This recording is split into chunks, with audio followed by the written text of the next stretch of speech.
मुझे 2-3 लोग इधर से चाहिए, 2-3 लोग इधर से चाहिए। जो मैं हर शब्द जो बोलने जा रहा हूं आपके साथ में, आप उसको उसके लिए प्रार्थना करें कि आज प्रभु परमेश्वर हमारे दिल को छू ले। आज प्रभु परमेश्वर हमें यहां से खाली हाथ नहीं जाने दें। इसलिए हम प्रार्थना करने वाले हैं। हम प्रभु के वचन से, उसकी आत्मा से भरकर प्रभु की स्तुति करने के लिए आज यहां पर आए हैं। आमीन। अब मैं सुनाई नहीं दिया मुझको? प्रभु की स्तुति हो। एक दिन क्या हुआ, हमें सफर करने का बहुत शौक है और वो शौक हमें हमारे पिताजी से प्राप्त हुआ है। हमारे पिताजी को एक जगह पर रहना बिल्कुल पसंद नहीं था। उनको अलग अलग जगहों पर जाकर कार्य करना बहुत पसंद था और गाड़ी उनकी फेवरेट थी। गाड़ी में घूमना उनको पसंद था। फिर एक बार हम धुलिया से चिखली आ रहे थे और धुलिया से चिखली जब हम आ रहे थे तब पिताजी ने बताया कि हमें जलगांव जाकर, भुसावल जाकर, मलकापुर होकर चिखली आने की जरूरत नहीं। तो उन्होंने बताया कि जलगांव से पहले ही एक राइट टर्न लेना पड़ता है जो कि हमें सीधा एक दूसरा गांव है, नेरी गांव, वहां पर हमें लेकर जाएगा और बहुत सारे किलोमीटर्स हम बचा सकेंगे। और हम बहुत खुश थे कि हम घर को जल्दी पहुंचेंगे क्योंकि हम थके हुए थे। गाड़ी में ड्राइवर भी थे और हम जवान होने के वजह से मैंने सोचा कि मैं गाड़ी चलाऊंगा, लेकिन देर रात हो चुकी थी और हम निकल पड़े। और हम जब निकल पड़े, रास्ता सही हमने चुन लिया और फिर आगे एक जगह पर ऐसे दो राह आ गए और जिस गांव की तरफ हमें जाना था, मैंने मेरी आंखों से स्पष्ट रीति से देखा कि वो गांव की पार्टी दिखा रही थी, इस तरफ जाओ करके। बाकी सब लोग सो गए थे गाड़ी में, ठीक है। और मैंने वो पार्टी पढ़ी, मैंने नाम पढ़ा और निकल पड़े कि भाई यही रोड से जाना है। मैंने सोचा कि क्यों उठाना है पिताजी को, क्यों जगाना है ड्राइवर को। यहां पर जब लिखा है तो यही रास्ता है और इस रास्ते से हमको जाना है। हमको जलगांव नहीं जाना था, हमको नेरी गांव जाना था। वहां से अजिंठा होकर हमें चिखली आना था। लेकिन जैसे हम आगे बढ़ते गए, वो किलोमीटर के जो पत्थर होते हैं उसके ऊपर अचानक से मैंने देखा कि Jalgaon 20 kilometre, Jalgaon 19 kilometre, Jalgaon 18 kilometre ऐसा दिखने लगा। मैंने कहा कि ये क्या हो रहा है भाई? तो मैंने पिताजी से कहा कि पिताजी, ये रोड से जलगांव भी आता है क्या? तो पिताजी की नींद इतने जोर से खुली कि मैं आपको क्या बताऊं। और मैं थोड़ा सा ऐसा ही करके बैठा था क्योंकि मेरे पिताजी के हाथ बड़े बड़े थे और उनको गुस्सा आने के बाद वो हाथ चलाते थे। और मैंने सोचा कि मेरे कान सूजने की आज बहुत शक्यता है, आज चांसेस है मेरे कान सूजने की, मेरा गाल सूजने की। तो उन्होंने कहा बेटा नहीं, यहां से तो नहीं जाना चाहिए, तूने सही रास्ता चुना क्या? मैंने बोला डैडी हाँ, यहाँ पर सही, वहां पर बोर्ड था, वहां पर लिखा हुआ था कि नेरी जाना है, वही रोड मैंने लिया। उन्होंने कहा चिंता मत करो, अभी चलते रहो, शायद हम गलती से वापस जलगांव रोड ही लग चुके। थोड़ा सा गुस्सा उन्हें आया, लेकिन वो जलगांव लेकर गए। उन्होंने कहा कि अभी वापस जाकर उधर जाना हमारे लिए बहुत दिक्कत वाली बात होगी, चलो जलगांव जाते हैं और वहीं से अच्छा रास्ता है, उस रास्ते से हम चले जाएंगे। जिंदगी में रास्ते गलत लिए जा सकते हैं, जिंदगी में हम गलत रास्तों पर चल सकते हैं। कभी कभी सब कुछ सही होने के बावजूद हम गलत रास्ते से चल सकते हैं। पूरे इंस्ट्रक्शंस होने के बावजूद, सब कुछ लिखा हुआ होने के बावजूद, सब कुछ मालूम होने के बावजूद भी ऐसे मोड़ जीवन में आते हैं कि हम गलत रास्ते पर चल पड़ते, लेकिन पिताजी साथ में होते हैं। आमीन। लेकिन पिताजी साथ में होते हैं और मेरे पिताजी साथ में थे। उन्होंने कहा बेटा कोई दिक्कत नहीं, चलो जलगांव जाकर वापस अपनी जगह पर जाएंगे। आमीन। जिंदगी में कभी कभी गलत रास्ते चुने जाते हैं, जानबूझकर चुने जाते हैं, गलती से चुने जाते हैं, लेकिन उसका मतलब यह नहीं है कि हमें गलत जगह पर पहुंचना है। चॉइस हमेशा हमारी है। हम वापस सही रास्ते पर आ सकते हैं और सही रास्ते पर वापस आकर हम हमेशा अपने ही परमेश्वर ने निश्चित किए हुए जगह पर आ सकते हैं। आपको पता है जो वचन हमारे सामने पढ़ा गया है उसमें एक शब्द आया है, वो शब्द है, एक नाम आया है, वो नाम है इम्मानुएल। क्या नाम है? इम्मानुएल। आपको पता है इम्मानुएल का मतलब बाइबल में क्या दिखा गया है? इम्मानुएल का मतलब है हमारे संगत परमेश्वर, हमारे संग परमेश्वर। हम रास्ते चूकने के बाद भी परमेश्वर हमारे साथ में रहता है। हमारे जीवन में कभी कभी रास्ता चूकेगा, इसका मतलब यह नहीं कि परमेश्वर हमें छोड़ देता है। इस इम्मानुएल का मतलब मुझे परमेश्वर ने इन पिछले दिनों में नए तरह से सिखाया है, नए तरीके से सिखाया है कि अगर हम गलती करें फिर भी हम सही रास्ते पर जा सकते हैं।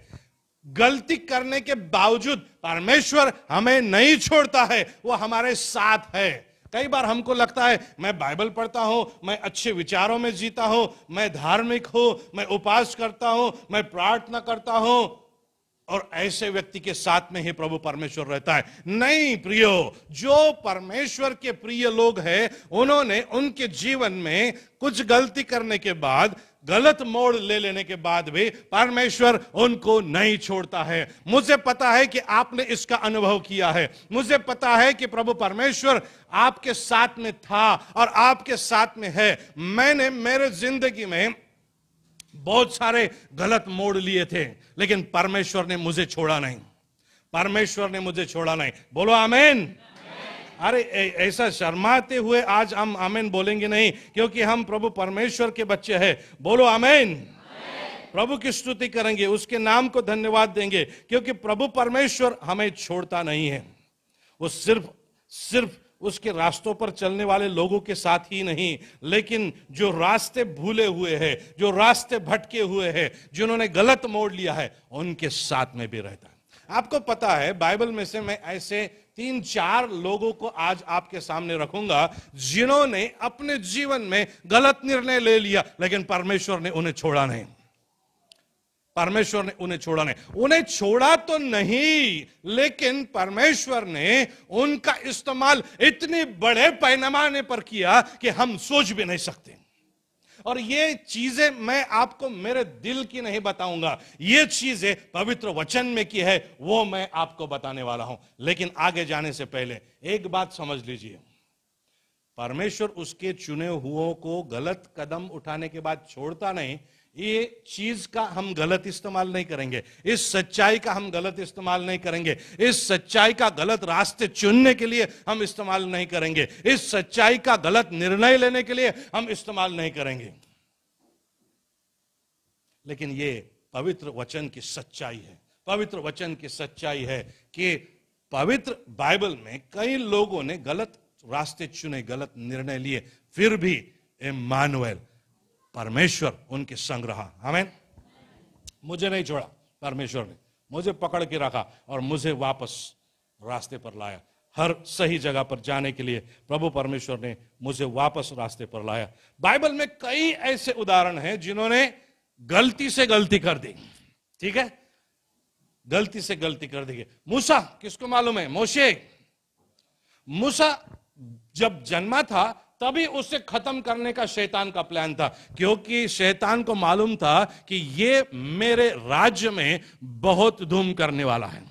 शैतान को मालूम था कि ये मेरे राज्य के बहुत सारे लोगों को वापस इस मसीह के चरणों में लेकर जाने वाला है। ये उन लोगों को लेकर यहोवा की स्तुति करने के लिए लेकर जाने वाला है, इसलिए इसको पैदा होते से ही खत्म कैसा करूं। और उसने फारो के दिमाग में एक ऐसी योजना डाल दी कि उन्होंने एक आज्ञा की कि ऐसे बच्चे जो है यहूदियों के, उनको खत्म किया जाए। और उनको जन्म देने वाले जो दाइयां थी, जो औरतें थी, उनसे उसने आज्ञा की, कहा कि जो भी बच्चे इस्राएलियों को पैदा हो उनको खत्म करो। लेकिन परमेश्वर ने तो उन दाइयों का कब्जा ले लिया और उनसे ये कहलवाया कि महाराज, ये स्त्रियां इतनी मजबूत है, इतनी तगड़ी है कि हम वहां पहुंचने से पहले ही बच्चे पैदा हो जाते, हम उनको मार ही नहीं सकते, हम उनको मार ही नहीं सकते। उसे छुपा कर रखा गया, उसे उस पानी में छोड़ा गया, लेकिन परमेश्वर ने छोड़ा नहीं था। उसके बहन के द्वारा उसके ऊपर ध्यान रखा गया। और परमेश्वर की योजना के तहत क्या हुआ, इस मूसा को परमेश्वर ने राजा के घर में पहुंचा दिया। जिस राजा ने सोचा था कि इसको मैं खत्म कर दूं, परमेश्वर ने उसे राजा के ही घर में छोड़ दिया। क्या बात है, क्या बात है, आमीन। शैतान की हर गलत योजनाओं को, शैतान की हर एक विनाशकारी योजना को, जो आपके जीवन को तहस नहस कर देना चाहती है, जो आपके जीवन को उद्ध्वस्त करना चाहती है, आज मैं आपको पवित्र वचन के आधार पर यह कहना चाहता हूं कि परमेश्वर उस योजना को ऐसा घुमा देता है कि परमेश्वर के राज्य का नुकसान नहीं होता है, लेकिन शैतान के राज्य का ही नुकसान होगा। शैतान के राज्य का ही नुकसान होगा। मूसा बढ़ता गया, मूसा को हर तरह की अच्छी शिक्षा वहां पर दी गई, उसे एक राजा के नाई बनाया गया। तुम्हें मालूम है, जब मैं मूसा के बारे में सोचता हूं तो मैं ये सोचता हूं कि परमेश्वर की शायद योजना ये रही होगी, अरे ये मिस्री लोग मेरे लोगों को रौंदते हैं, मेरे लोगों को पांव के तले दबाते हैं, मेरे लोगों के ऊपर अत्याचार करते हैं, मेरे लोगों का छल करते हैं। मैं ऐसा करता हूं कि इन्हीं इब्रियों में से एक को उठाकर तैयार करके ट्रेनिंग देकर राजा के घर में ले जाऊंगा, राजा के बेटी का बेटा उसको बनाकर रखूंगा, और एक दिन इस पूरे मिस्र राज्य के ही ऊपर उसे ही राजा बना दूंगा। ऐसा शायद परमेश्वर सोच रहा था, लेकिन मूसा साहब के नाक के ऊपर गुस्सा था। मूसा साहब का गुस्सा कहां पर था? उसके नाक के ऊपर था। कई बार ऐसा होता है कि परमेश्वर जो चित्र हमारे लिए देख रहा होता है वो हम पूरी तरह से नहीं देख पाते, और हमारे जीवन की ये कमजोरियां उस चित्र से हमें दूर करती है। ध्यान दीजिए मैं क्या बोल रहा हूं। कई बार ऐसा हो जाता है कि परमेश्वर हमारे लिए क्या चित्र देख रहा है ये हम नहीं समझ सकते, ये हम देख नहीं सकते, उसकी पूरी व्याप्ति, उसका पूरा परिमाण हमारे ध्यान में नहीं आता, और फिर हमारे जीवन की कुछ कमियां, कुछ स्वभाव गुण, कुछ आदतें, कुछ इच्छाएं हमको उस चित्र के परे ले जाती है, दूर ले जाती है, दूर ले जाती है। मूसा साहब का गुस्सा, उसने देखा कि दो लोग झगड़ा कर रहे हैं, और उसने देखा कि उसे गुस्सा आया कि क्यों मेरे इब्री भाई के ऊपर यहां पर अत्याचार हो रहा है। उसने वहां पर प्रार्थना करना चाहिए था, उसने वहां पर परमेश्वर से कहना चाहिए था कि परमेश्वर ये बंद कर दो, ये अत्याचार बंद हो जाए, या फिर उन्हें समझा बुझाकर एक दूसरे से वो अलग कर सकता था। लेकिन उसका गुस्सा इतना था कि उसने जाकर उस अत्याचार करने वाले को मारा, और ऐसा मारा कि वो मर गया, उसके हाथ से खून हो गया। मूसा, जिसको परमेश्वर बहुत बड़ी पैमाने के ऊपर इस्तेमाल करना चाहता था, उसके गुस्से ने सब कुछ तहस नहस कर दिया, उसने खून कर दिया, उसने खून कर दिया। उस वक्त मूसा को यह मालूम था क्या? मूसा सोच सकता था क्या कि मैं गुस्से में आकर परमेश्वर की बड़ी योजना को यहां पर नुकसान पहुंचा रहा हूं? नहीं, वो नहीं समझ रहा था। सिर्फ गुस्सा आया, सिर्फ गुस्सा आया, और उसने ऐसा मारा कि वो आदमी मर गया। फिर इसके दिल में डर बैठ गया और वो वहां से भाग निकला, वहां से भाग निकला। क्या हुआ? 40 साल तक उसे ससुराल में रहना पड़ा। 40 साल तक उन भेड़ बकरियों के पीछे उसको चलना पड़ा। जो चीज, जो चित्र, जो दर्शन प्रभु परमेश्वर 40 साल शायद पहले शायद पूरा कर सकता था, वो करने के लिए अभी 40 साल वक्त लग चुका है। लेकिन परमेश्वर ने उसे छोड़ा नहीं भाइयों। और बहनों, परमेश्वर ने उसके गुस्से के बावजूद, परमेश्वर ने उसके खून करने के पाप के बावजूद, परमेश्वर ने उसके भाग जाने के बावजूद, परमेश्वर ने उसके चित्र को, उसके दर्शन को इसने नुकसान पहुंचाने के बावजूद मूसा को छोड़ा नहीं। मूसा के साथ में वो ससुराल में भी था और वहां पर प्रभु परमेश्वर ने उसे उस पर्वत के ऊपर लेकर गया, जहां पर उसने देखा कि अरे यहां पर तो एक झाड़ जल रहा है, एक पेड़ जल रहा है, एक छोटी झाड़ी जो है वो जल रही है, लेकिन वो खाक नहीं हो रही है, क्या हो रहा है? उसने सोचा कि मैं नजदीक जाकर देखूंगा। जब नजदीक जाकर देखा तो उस अग्नि में से परमेश्वर की वाणी आई और परमेश्वर ने कहा कि अपने पैरों में के जूते उतार दे, क्योंकि जिस जगह पर तू खड़ा है वो पवित्र है। उसने जूते उतार दिए। परमेश्वर ने उससे बात की। परमेश्वर ने उससे कहा, मूसा तुझे जाना है। वो बोला, प्रभु कहां जाऊं? मैं तो यहां पर ससुराल में खुश हूं, कहां जाऊं? नहीं नहीं, तुझे मिस्र जाना है। मेरे लोग रो रहे हैं और उनके रोने की आवाज मुझ तक पहुंची है, उन्हें छुड़ाने के लिए तुझे जाना है मूसा। बोला, प्रभु गलत नंबर डायल कर दिया तूने। अरे यार, मैं तो इतने बड़े बड़े होठों वाला आदमी हूं, मुझे ठीक से बात भी नहीं करते आती प्रभु। और कई बार आप और मैं ये सब कुछ बताना शुरू कर देते कि हम में क्या अवगुण है। प्रभु परमेश्वर ने आपको तैयार किया है, उसको मालूम नहीं कि हम में क्या अवगुण है। लेकिन जब प्रभु परमेश्वर हमारे अवगुणों के बावजूद हमसे यह कहता है कि मुझे तुझे भेजना है, मैं तुझे भेज रहा हूं, तो उस वक्त हमारा उत्तर सिर्फ यह होना चाहिए, प्रभु मुझे भेज, मैं तैयार हूं। प्रभु मुझे भेज, मैं तैयार हूं। और उसके दिक्कत का इलाज भी परमेश्वर ने वहां पर दे दिया। उसने कहा कि तुझे बात करनी नहीं है, तेरे भाई को मैं तेरे साथ भेजूंगा, वो तेरे लिए मुंह चलाएगा, तू सिर्फ मेरी लाठी लेकर चल। वो चलाएगा मुंह चलाने की बात करता है, उसको मुंह चलाने लगाऊंगा, तू लाठी लेके चल, तू लाठी लेकर चल। क्या हुआ? क्या हुआ? मूसा गया, वहां पर बहुत सारे चिन्ह चमत्कार फारो के सामने उसने करके दिखाए। आखिर में फारो ने तंग होकर बोल दिया कि जा भाई, एक बार के तुम चले जाओ, मेरे पीछे का ये सब तकलीफ दूर हो जाएगी। और निकल पड़े। कितने लोग निकल पड़े?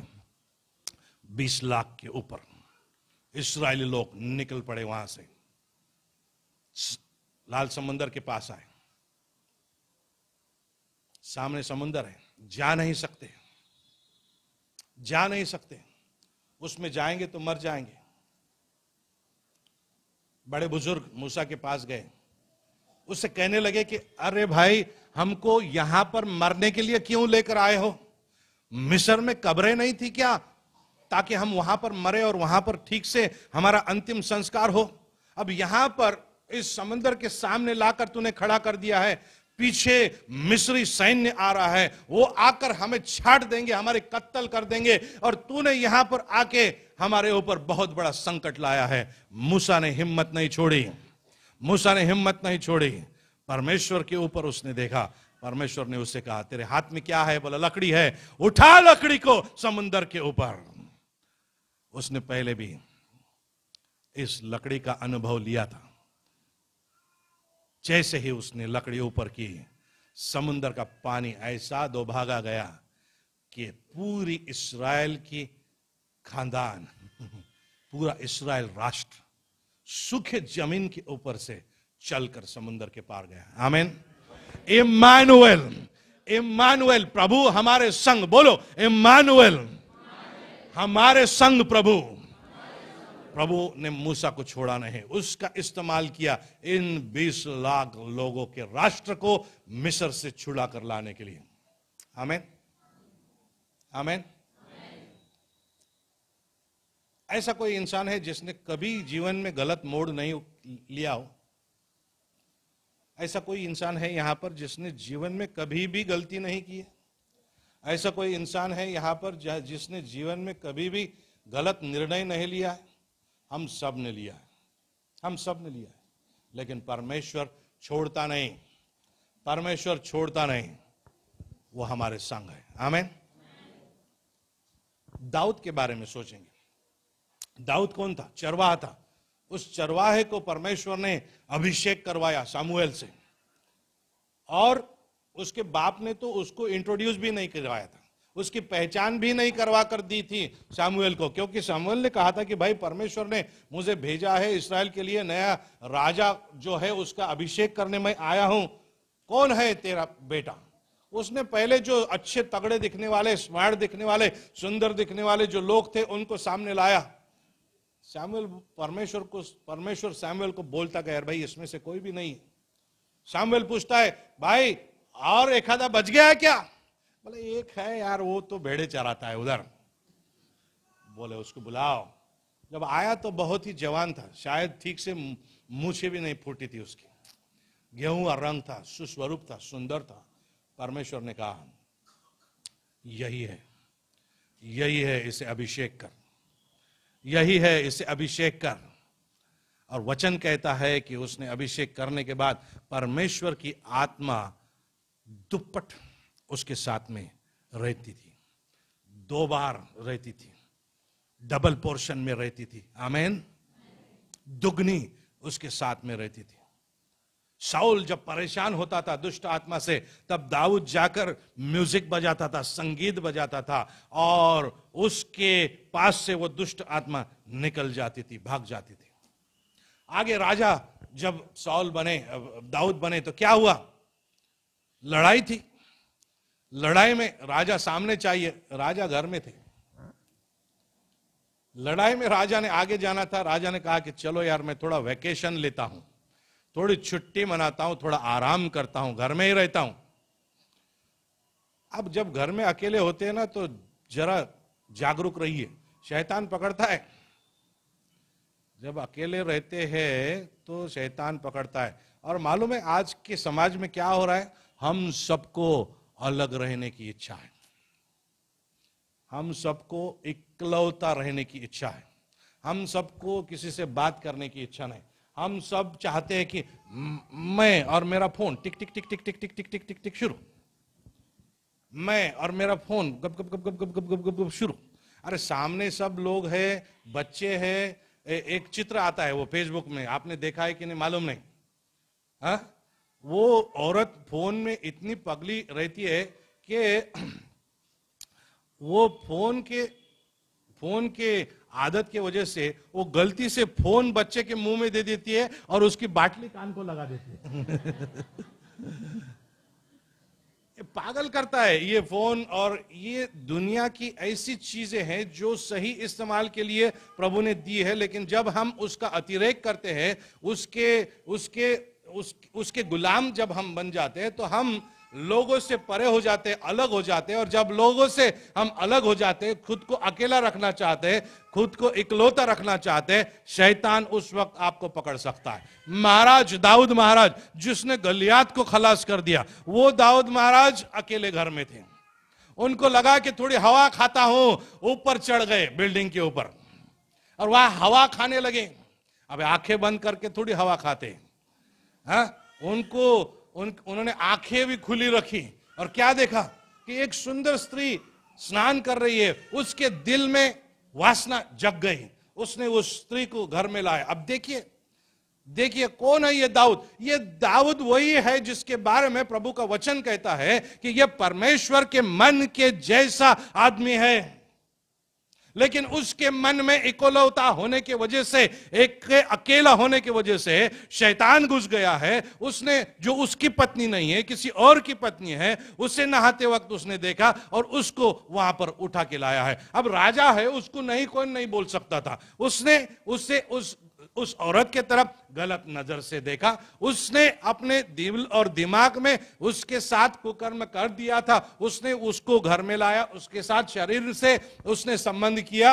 उसके उतना ही नहीं, इस दाऊद के बारे में थोड़ा सोचिए, जिसने 73 भजन लिखे हैं, भजन संहिता के, जिसने आपका और मेरा सबसे पसंदीदा भजन लिखा है, परमेश्वर माझा मेंढपाळ है,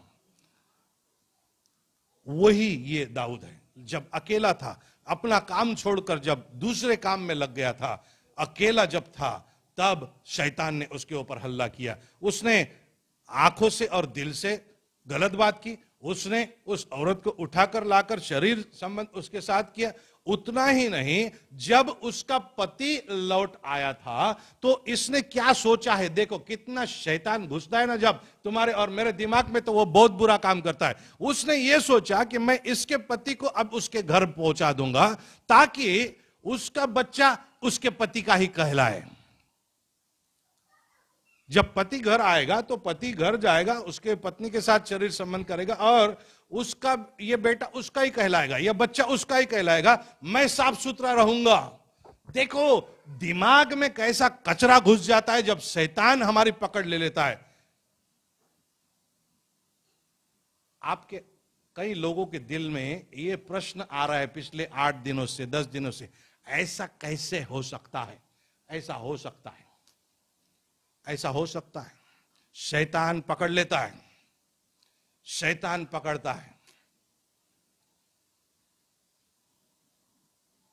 वहीं पर रुके क्या दाऊद महाराज? नहीं, उसके आगे उन्होंने जब देखा कि ये बहुत ही सच्चा बंदा है, सच्चा सैनिक है, ये घर अपने पत्नी के पास नहीं जाएगा, फिर उसके दिमाग ने सोचा कि इसका मैं मर्डर करूंगा, इसका मैं खून करूंगा। खून करने के लिए उसने क्या किया है, उसके सेनापति को उसने खत लिखा और उस खत में लिखा कि जो ये खत तेरे पास लेकर आएगा उसको पहली युद्ध की जो लाइन रहेगी उसमें डाल, ताकि ये उसमें लड़ते लड़ते शहीद हो जाए, मर जाए। इसको सामने रखो, ये बचना नहीं चाहिए। और उसी के हाथ में दिया। देखो कितना दुष्टता से हमारा दिल भर सकता है जब शैतान हमें पकड़ता है। उसी के हाथ में कितने निर्दयी हम हो सकते हैं, कितने दुष्टता से हम भर सकते हैं।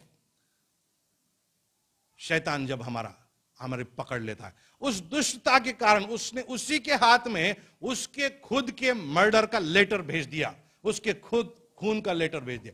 अभी दूसरी और चीज देखिए, उसके सेनापति को भी उसने ये पाप करने के लिए शामिल कर लिया।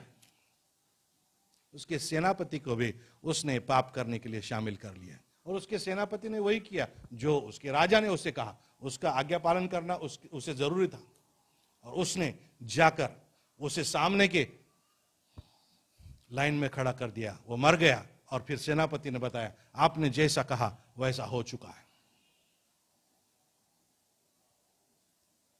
लेकिन ऐसा होने के बावजूद प्रभु परमेश्वर को मालूम था कि ये करते वक्त इसका दिमाग बंद हो गया था, ये करते वक्त इसके ऊपर शैतान की छाया थी, ये करते वक्त इसके दिल में शैतान ने कार्य किया है। ये मेरा चुना हुआ राजा है मेरे राष्ट्र के लिए और मैं इसे डूबने नहीं दूंगा, मैं इसे बर्बाद नहीं होने दूंगा, मैं इसे नरक में नहीं जाने दूंगा, मैं इसका इस्तेमाल करूंगा। और उसने अपने संदेशटे को, नबी को उसके पास भेजा, बोला जा उसके साथ बात कर। नाथान वहां पर आए और नाथान ने उससे एक कहानी बताई। नाथान बोले महाराज, एक आदमी था, उसके पास अपना खुद का एक छोटा सा बछड़ा था। क्या बोलते हैं उसको? हिंदी में क्या बोलते हैं उसको? अरे मराठी में मेंढरू बोलते हैं, लेकिन उसको हाँ वो था, वो मेमना था, खुद का इकलौता। और वहां पर एक दूसरा बहुत ही रईस आदमी था, उसके पास बहुत सारे ये जानवर थे, प्राणी थे। एक बार उस आदमी के वो जो रईस आदमी है उसके घर मेहमान आए। उसने सोचा कि इन्हें अच्छी पार्टी में दूं, इन्हें अच्छा ट्रीटमेंट में दूं, खाना दूं। उसने क्या किया, उसके पास जो बहुत सारे प्राणी थे उसमें से एक लेकर वो उसको काटकर उन्हें मेजबानी वहां पर दे सकता था। लेकिन उसने क्या किया, इस आदमी के उस प्राणी को उसने लिया। उसने उस प्राणी को लिया जो उस आदमी की बच्ची बन चुकी थी, उसके थाली में खाना खाती थी, उसके साथ में सोती थी। उसे उठाने का उसने सोच लिया और उसे काट कर खा गया। दाऊद गुस्सा हो गया। दाऊद ने कहा कौन है यह आदमी, इसे शिक्षा होनी चाहिए, इसे मरना चाहिए। नाथन ने कहा वो तू ही है। नाथन ने कहा वो तू ही है। उसने कहा मैं? हाँ तू ही है, तूने ये काम उस औरत के साथ कुकर्म करके किया है। ये तू ही है, ये तेरा दर्शक है। दाऊद ने पश्चाताप किया, दाऊद ने पश्चाताप किया, दाऊद ने माफी मांगी प्रभु परमेश्वर से। और हम देखते हैं कि उसके बाद भी प्रभु परमेश्वर ने उसे छोड़ा नहीं है, उसे वापस रास्ते पर लाया है और उसके द्वारा अपना काम करवा लिया है। आमेन। जोर से बोलेंगे आमेन। हमारा दिमाग ऐसा है जिसमें शैतान घुस सकता है। जो हम पैदा होते से ही हमारे साथ में पाप का अंदरूनी स्वभाव लेकर आते हैं, वो स्वभाव कभी कभी वर्चस्व करता है, प्रभुत्व करता है और हमें गलत चीजें करने लगाता है। लेकिन प्रभु छोड़ता नहीं। आमीन। प्रभु छोड़ता नहीं, प्रभु इस्तेमाल किए बगैर रहता नहीं। तीसरा उदाहरण मैं दूंगा। मूसा ने गुस्से के कारण गलत कदम उठाया, दाऊद ने वासना के कारण गलत कदम उठाया। तीसरी कहानी में बताऊंगा ऐसे इंसान की जिसको प्रभु परमेश्वर ने बोला कि भाई निनवे को जा। कहां जा? किसके बारे में बात कर रहा हूं मैं? योना के बारे में बात कर रहा हूं। उसे कहा निनवे को जा और मेरा वचन वहां पर सुना। लेकिन योना के दिल और दिमाग में निनवे के लोगों के लिए गुस्सा था। उसकी इच्छा यह थी कि प्रभु परमेश्वर का क्रोध आकाश से प्रकट हो और इस निनवे की पूरी लोक संख्या वहां पर प्रभु परमेश्वर के क्रोध से भस्म हो जाए। वो नहीं चाहता था निनवे जाकर प्रभु परमेश्वर का सुसमाचार सुनाना। वो नहीं चाहता था कि निनवे के लोगों का तारण हो। वो नहीं चाहता था कि निनवे के लोग पश्चाताप करें और प्रभु परमेश्वर के ओर बढ़े। वो नहीं चाहता था कि निनवे के लोगों को प्रभु परमेश्वर की दया और करुणा और प्रीति का अनुभव हो। वो ये चाहता था कि स्वर्ग से प्रभु परमेश्वर अपने क्रोध का वर्षाव करे और इस पूरे निनवे के लोगों का सत्यानाश कर दे, भस्म उन्हें कर दे, उद्ध्वस्त उन्हें कर दे। उसने कहा मैं वहां नहीं जाऊंगा, मैं तारसस जाऊंगा, मैं तारसस जाऊंगा। उसने टिकट निकाला और उसे लगा कि मुझे कोई नहीं देख रहा है, लेकिन परमेश्वर तो देख रहा था। परमेश्वर ने छोड़ा नहीं उसको। गलत रास्ते का टिकट निकाला, दूसरी तरफ जाने का टिकट निकाला और जाकर उस नाव के सबसे निचले वाले हिस्से में जाकर सो गया। बाहर प्रभु परमेश्वर ने वहां पर बड़ा तूफान खड़ा किया। ऐसा तूफान आया कि वो नाव डूबने लगी। वो लोग वहां के उस नाव के ऊपर का सामान बाहर फेंकने लगे, नाव डूबने लगी। वो सोचने लगे कि ऐसा क्या हो रहा है, क्यों हमारे ऊपर यह संकट आया है। तब उन्होंने चिट्ठियां डाली। चिट्ठी इसके क्या चांसेस है जरा सोचिए। नाव में कम लोग होंगे या नहीं, बड़ी नाव होगी और उस नाव में जितने सारे लोग हैं उन सब की चिट्ठियां डाली गई, उसमें से चिट्ठी निकाली गई। अभी इसके क्या चांसेस है? यह कैसा हो सकता है कि जो भाग जा रहा है उसकी ही चिट्ठी वहां पर निकलनी चाहिए? प्रभु ने छोड़ा नहीं था, प्रभु वहां पर था। प्रभु चाहता था कि मैं योना को वापस लेकर आऊं और मेरे जिस काम के लिए उससे मैंने चुना है वो काम उससे मैं पूरा ही करवा के लूं। प्रभु छोड़ता नहीं। आप भाग रहे हो क्या प्रभु परमेश्वर से? मुझे आपको सवाल पूछने दो। आप प्रभु से दूर भाग रहे हो क्या? प्रभु ने जो आज्ञा दी है उससे दूर भाग रहे हो क्या? कोई भी तरह की आज्ञा वो हो, अपना दशमांश परमेश्वर के दान पात्र में डालो, भंडार में डालो, ये आज्ञा हो, या अपने शत्रु के ऊपर प्रीति करो, ये आज्ञा हो, किसी को क्षमा करो, ये आज्ञा हो, या किसी को जाकर गले मिलो, ये आज्ञा हो, किसी को जाकर सुसमाचार करो, ये आज्ञा हो। कोई भी आज्ञा से अगर आप मुंह फेर रहे हैं, कोई भी आज्ञा से अगर आप दूर जा रहे हैं, तो परमेश्वर का तूफान आए बगैर नहीं रहेगा। तूफान आएगा जीवन में प्रियो, तूफान आएगा जीवन में। लेकिन उस तूफान में भी परमेश्वर है। परमेश्वर ने वो लाया है ताकि इस योना मास्टर की आंखें खुल जाए। वो चिट्ठी निकलने के बाद क्या हुआ? चिट्ठी निकालने के बाद उनको पता चला कि ये तो नीचे सोया है जिसकी चिट्ठी निकाली। उसको उठाया, बोला क्या किया है तूने ऐसा कि ये संकट हम पर आया है? और बोला मैं ही हूं, मेरी ही वजह से आया है संकट, मेरी ही वजह से आया है संकट।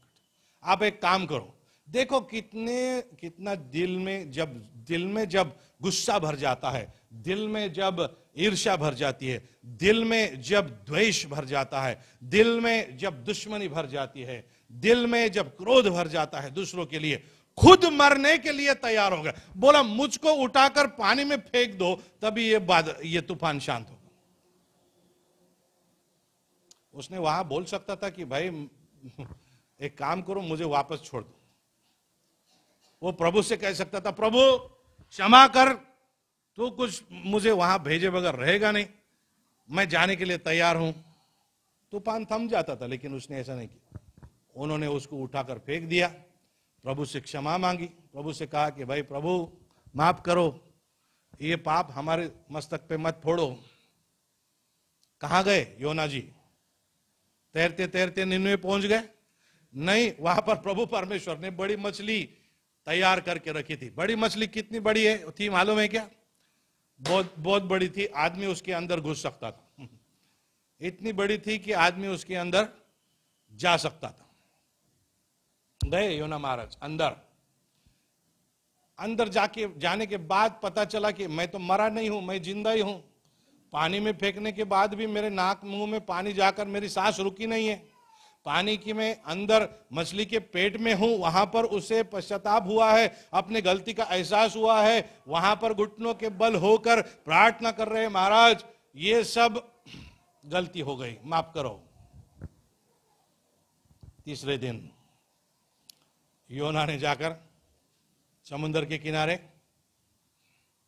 निकाल दिया योना को। मुझे तो लगता है वो 3 दिन योना से ज्यादा बुरी हालत उस मछली की होगी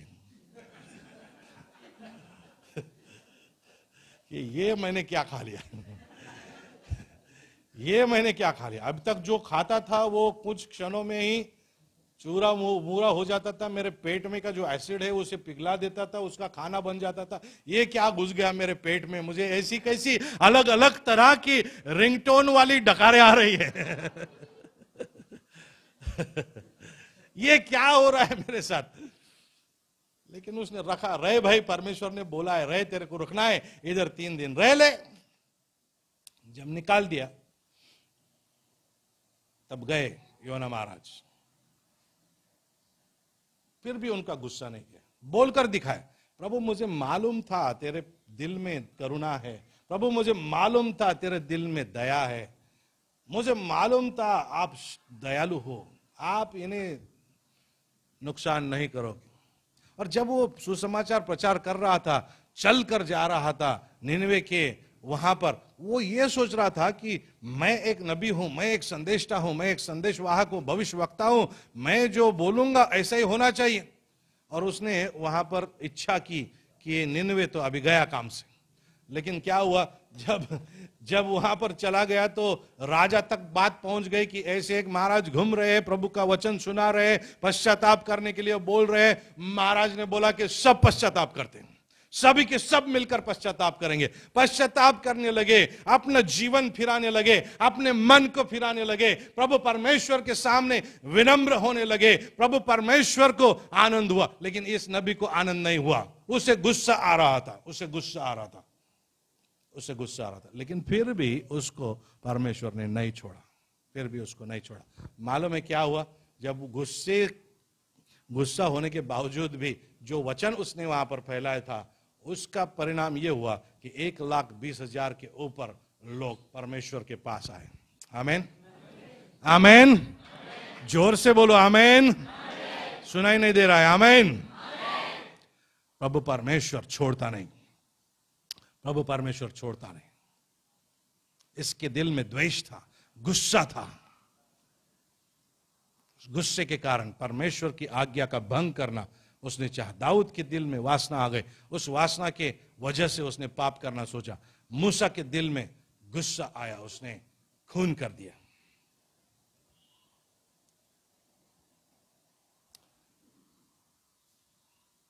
आप में से कितने लोगों ने प्रभु परमेश्वर को नकारा है अपने जीवन में?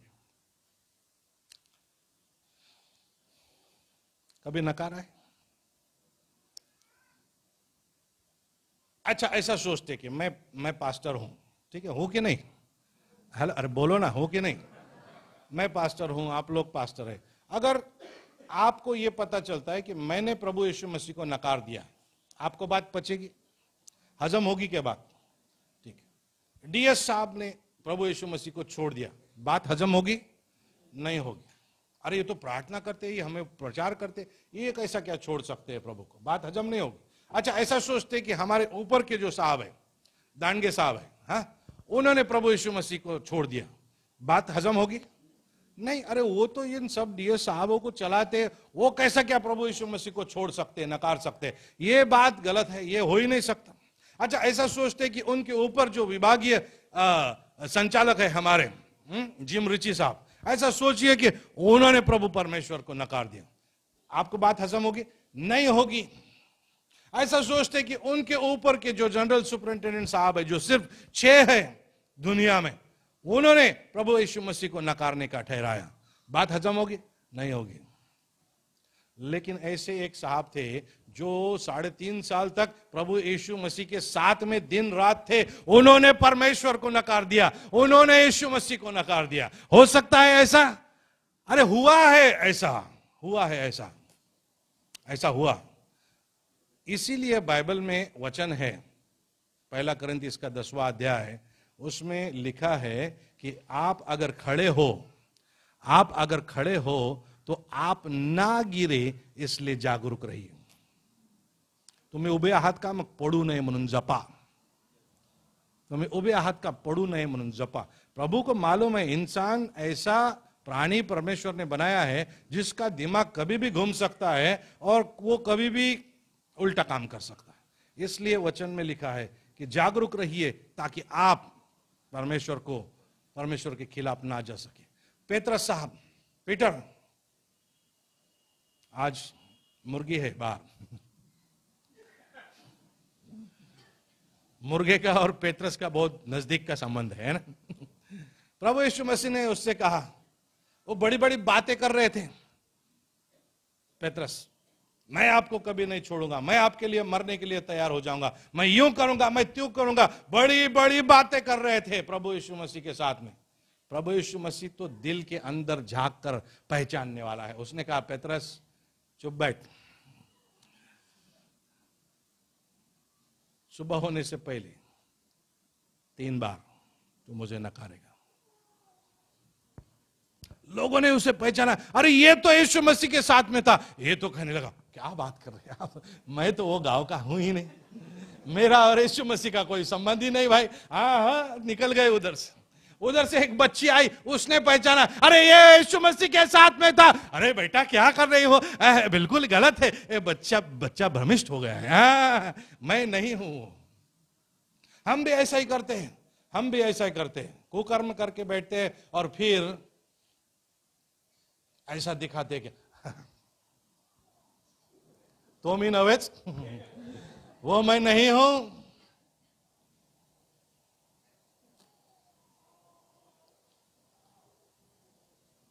लेकिन यीशु मसीह ने उसे भी नहीं छोड़ा। इम्मानुएल, इम्मानुएल, यीशु मसीह ने उसे भी नहीं छोड़ा। जब यीशु मसीह फिर से जी उठे तो उसने बताया कि मेरे शिष्यों से जाके कहो, और खास करके पतरस को जाकर कहो कि मैं मिलने वाला हूं, मैं मिलने वाला हूं। आमीन।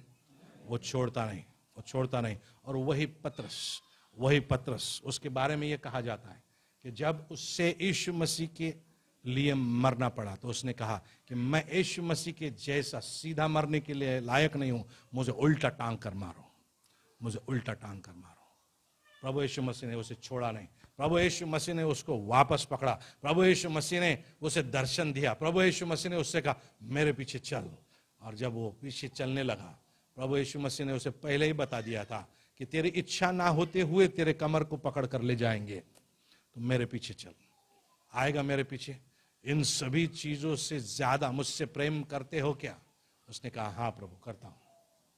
उसका फिर से परिवर्तन करके प्रभु यीशु मसीह ने अपने हाथ में उसे लिया, अपनी पवित्र आत्मा से उसे भरा। और जब पवित्र आत्मा से वो भर गया, क्या हुआ प्रियो? पेंटेकोस्ट के दिन वहां पर जब पवित्र आत्मा का वर्षाव हुआ, लोग वहां पर प्रभु यीशु मसीह के महत् कर्मों को दुनिया के लोगों को समझे, ऐसी भाषाओं में जब परमेश्वर के महान कर्मों का वो वर्णन करने लगे, लोग आश्चर्यचकित हो गए कि ऐसा कैसा हो सकता है। वहां के कुछ होशियार लोग थे, डेढ़ चाहने बोलते ना हम उनको, वो थे, वो कहने लगे ये दारू पी चुके हैं। पतरस खड़ा हुआ, उसने कहा कि नहीं, ये दारू पीकर मस्त नहीं हुए, ये पवित्र आत्मा का कार्य है। और उस वक्त उसने प्रचार किया तो 3000 लोग प्रभु परमेश्वर के राज्य में आए। आमीन।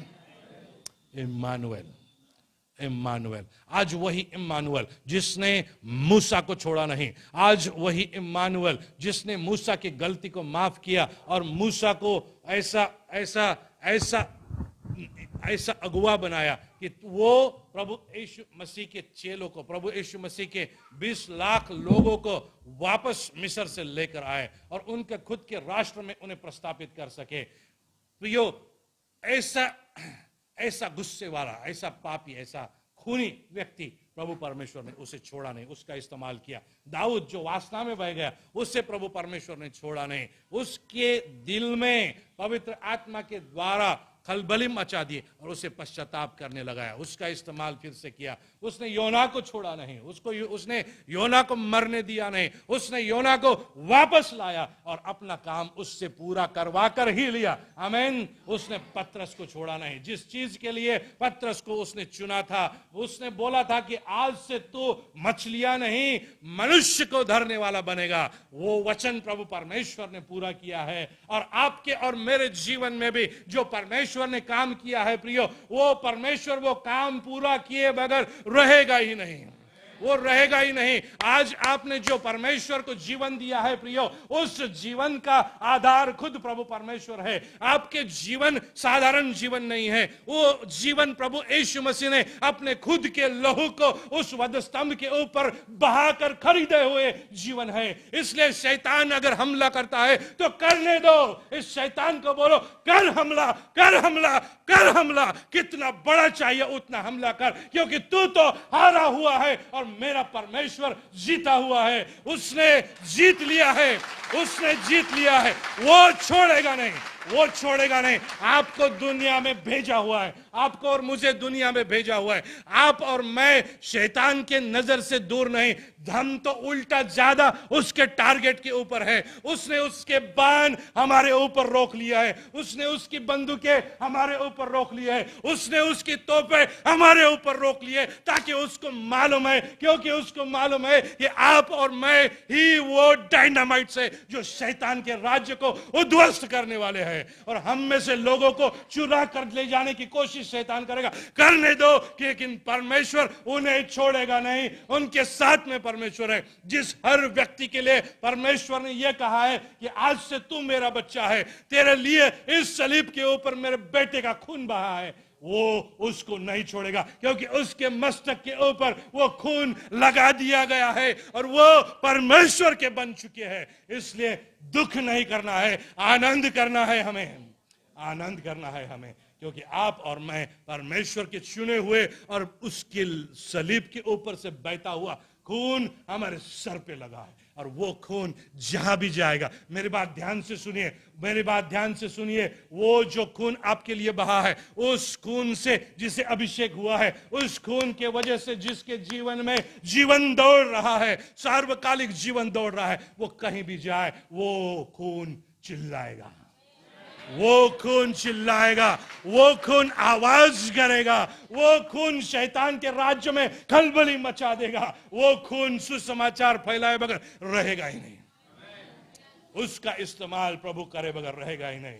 आज मेरी तरफ देखो, मैं खुश हूं, मैं खुश हूं। शैतान को मालूम नहीं उसने क्या लेकर गया है, शैतान को मालूम नहीं उसने क्या लेकर गया। शैतान सोचता है कि परमेश्वर के राज्य का एक बहुत ही उपयुक्त पात्र मैं लेकर गया हूं, लेकिन शैतान को मालूम नहीं। और आज उससे खुले आह्वान देना चाहता हूं उस शैतान को कि कर ले तुझे क्या करना है, क्योंकि तूने प्रभु के राज्य का डायनामाइट लेकर गया है और अपने राज्य में लगाकर खुद के हाथ से उसका बटन दबा दिया। वो कब फटेगा मालूम नहीं।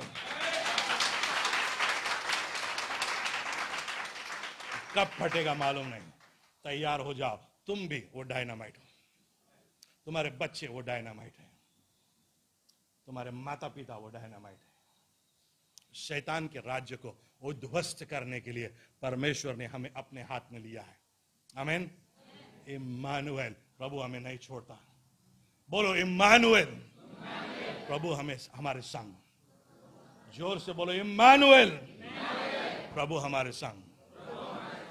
इसलिए आंसू नहीं बहाना है, खुशी करना है। आमीन।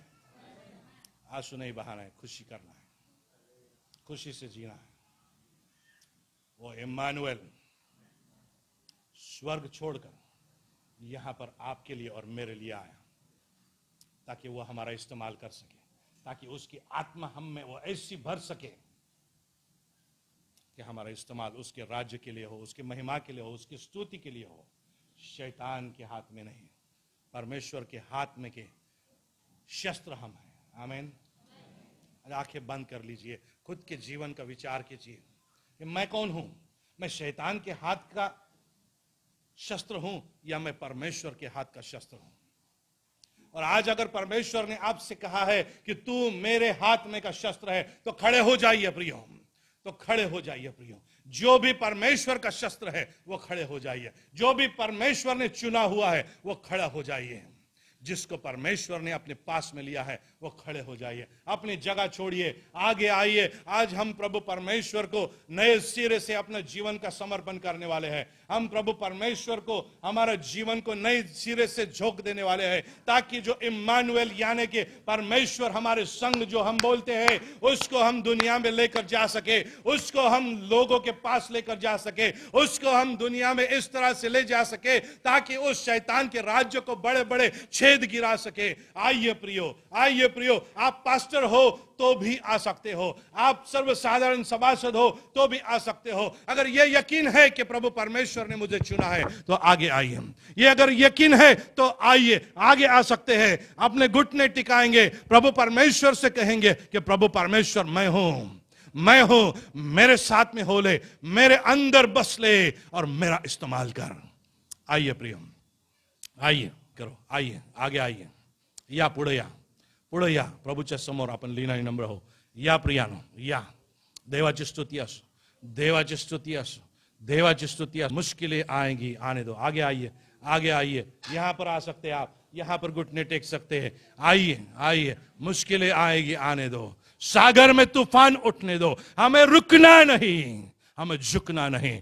कार्य प्रभु का हमें करना है। आमीन, आमीन। मैं आपसे विनती करता हूं, अपना मुख खोलिए, परमेश्वर से बात करिए, परमेश्वर से नए सिरे से वाचा बांधिए। परमेश्वराला नवीन वचन द्या की देवा मी तुझ्या हाती पडतो, मी तुझ्या हाती पडते, माझा उपयोग कर। शैतान माझा उपयोग करणार नाही। देवा मी तुझं निवडलेलं पात्र आहे, देवा तुझ्या रक्तानं विकत घेतलेलं मी आहे, माझा उपयोग कर, मेरा इस्तेमाल कर प्रभु। और प्रभु आज से आपका इस्तेमाल करने वाला है। आइए प्रियो, प्रार्थना करते हैं। आइए प्रियो, प्रभु से बात करेंगे। Hallelujah, hallelujah, hallelujah, hallelujah. प्रभु हम तेरी स्तुति करते हैं, आपके नाम को धन्यवाद देते हैं।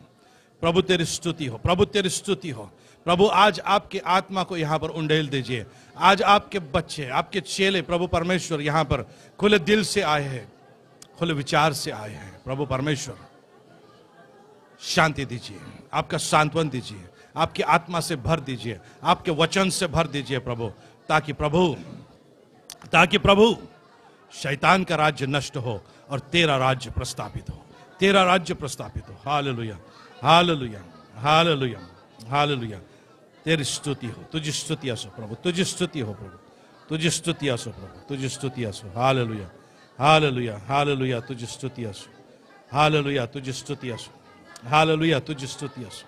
आमीन, आमीन, आमीन। ये प्रार्थनाएं आप सुन रहे हैं प्रभु परमेश्वर, इन दिलों की आवाज आप सुन रहे हैं प्रभु परमेश्वर।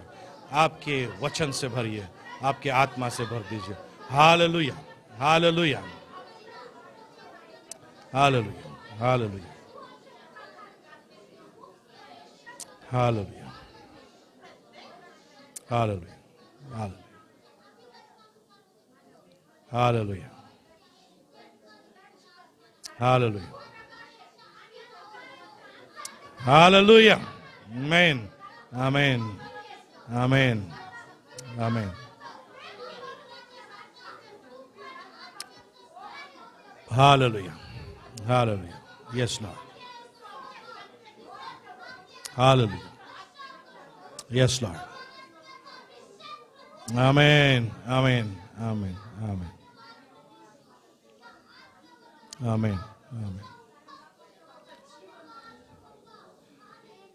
प्रभु ये प्रार्थना आपके बेटे प्रभु यीशु मसीह के नाम से मांगते हैं, सुनिए और ग्रहण कीजिए। आमीन, आमीन, आमीन। प्रभु आपको आशीष दे। बोलिए इम्मानुएल, जोर से बोलिए इम्मानुएल, जोर से बोलिए इम्मानुएल। प्रभु हमारे संग है, प्रभु हमारे संग है। उसने हमें छोड़ा नहीं है, प्रभु हमारे संग है। अब जब वो छोड़ता नहीं, वो आपको उसकी शांति से भरता है। जब वो आपको छोड़ता नहीं, उसकी शक्ति आप महसूस करते हैं। जब वो आपके साथ में है, वो है इसके ये महसूस होता है, ये महसूस होता है। आमीन, आमीन। आप देख रहे हैं प्रभु परमेश्वर की उपस्थिति को, आप देख रहे हैं आपकी आंखों से प्रभु परमेश्वर के शांति को, आप देख रहे हैं परमेश्वर की शक्ति को। मैंने अनुभव किया है, पिछले सोमवार से अनुभव कर रहा हूं और करता रहूंगा। आमीन। प्रभु हमें छोड़ता नहीं, वो हमारे साथ में है। प्रभु हमें छोड़ता नहीं, वो हमारे साथ में है।